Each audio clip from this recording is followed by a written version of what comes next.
Public Protector Advocate Kholeka Gcaleka has released reports on several investigations. Our reporter Athi Mtongana has been following those proceedings. Athi, good afternoon to you. We have, of course, noted the big story that came out of the auditor, Advocate Kholeka Gcaleka's outcomes. She spoke about 21 reports, but one that stood out was the controversial Eastern Cape sector contract being found improper. Let's talk a little bit about some of the action that she spoke of as she outlined this matter.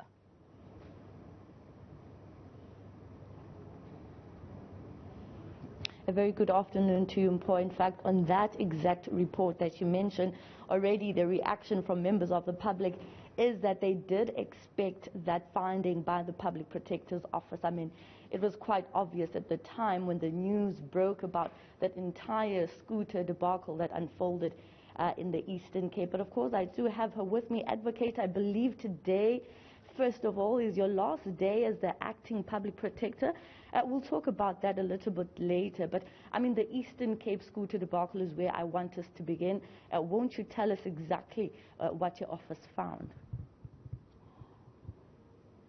Firstly, what we found as the office in the scooter debacle is that no proper procurement procedures were followed. The regulations of the National Treasury were not followed. The PFMA was not followed. The Provincial Treasury was ignored. There was maladministration and flaunting of procurement processes that took place, thus rendering the contract invalid.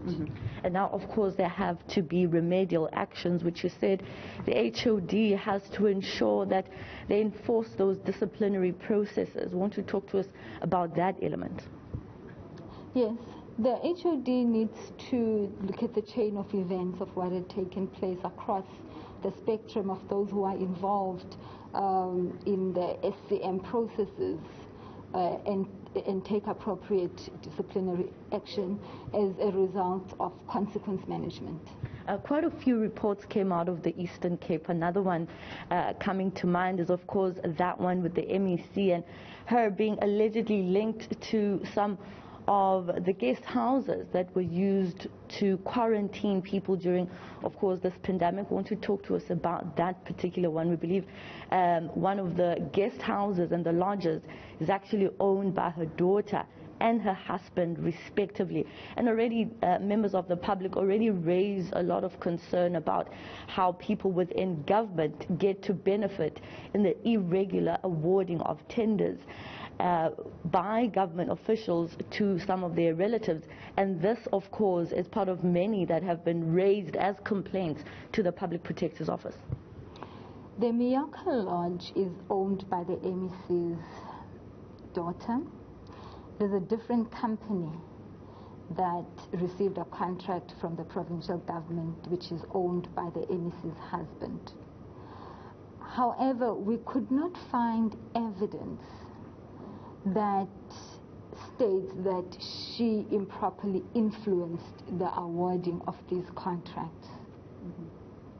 And further, that she had declared the daughter's Miyaka Lodge in her declarations, and that the husband had also declared in his birth documents that he was the husband to the MEC. Indeed, such an arrangement does cause a public outcry, as it did in this particular matter. Hence, we took up the investigation into the matter. However, we could not find any wrongdoing on the MEC's part. However, we found wrongdoing on the part of the departmental officials who did not follow proper process in the procurement of the Miyaka Lodge. And just for record, this is, of course, the MEC for Transport, Weziwe Gotiwe. Very interesting findings and reports coming out there. Other interesting reports, acting Public Protector, that you found were glaring in the event that they were brought forward to your office that you mentioned this afternoon? I think of mostly, and as I've outlined, the key factors, that result in a lapse of government when I started off with my presentation this afternoon was that we found that there is really lack of compliance with regulations and the law in respect of procurement and in respect of appointments, but also compliance with systems. And an example of the appointments is the Samu versus the Vembe District Municipality case, where we saw members of the panel for the interviews receiving instructions on who they should appoint for a particular position. And we see that happening most of the time, hence we ensured that strict remedial actions be taken in this particular matter to ensure that this kind of an action is being deterred. Mm-hmm. One of the issues that, of course, is at the face of the Public Protector's Office is issues related to whether the Public Protector, Advocate Busisiwe Mkhwebane, is fit to hold office, the process unfolding in Parliament. Where does that then put the office's credibility in the face of all these reports, including, of course, this one that's before Parliament, and all the court proceedings that have been dismissed, some of them with cause? I mean, what does that mean in terms of the reputation of the Public Protector's Office? There's one reality that the Public Protector South Africa as an institution faces. Since the court judgment that made its remedial action binding, it then put the office in a state that it had to be more focused on the legal aspects. And remember, Public Protector South Africa is an ombuds. There are social aspects that also need to be considered in us determining on how we arrive at our findings. However, we have noted the court judgments. They cannot be ignored. And as a result, we have strengthened our systems. We have strengthened our standard operation procedures.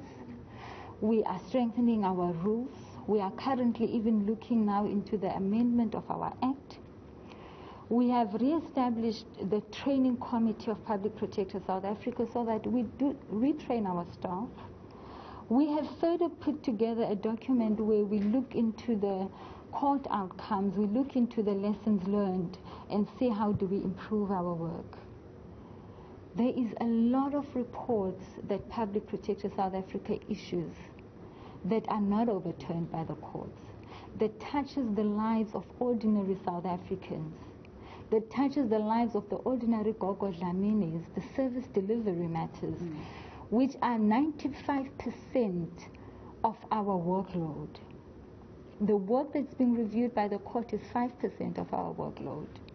So it cannot be that the integrity of the institution can be tested on a workload of 5%, when the 95% of the workload are actually cases that go through. I've outlined the cooperation even from departments to implement our remedial actions. So our work is having an impact out there. Mm-hmm. I believe today is your last day, and unfortunately the Public Protector, Advocate Busisiwe Mkhwebane, lost her mother. We believe she's coming back. Do you know when she's coming back as you wrap up your tenure as the acting Public Protector? The Public Protector would be occupying back her position tomorrow as the Public Protector. And you're off? I'm back to my position as the Deputy Public Protector. All right. Thank you so much for your time, and thank you for briefing us, as, of course, we get to listen in on some of the reports that the Public Protector's Office has found in relation to not only issues related to the scooter debacle in the Eastern Cape, but, of course, a family here in the Western Cape that received the news of a concluded report by the Public Protector in relation to the death of their daughter as well as their granddaughter. We will be making contact with that family, as the Public Protector's Office has also reached out to them, of course, making them very aware of how they got to the conclusion of the report that they gave to them. Many reports coming out this afternoon from the Public Protector's Office. And we know that now that Advocate Busisiwe Mkhwebane will be returning to her position and the acting public protector will then take over again as the deputy public protector. That's where we leave it for now. Back to you.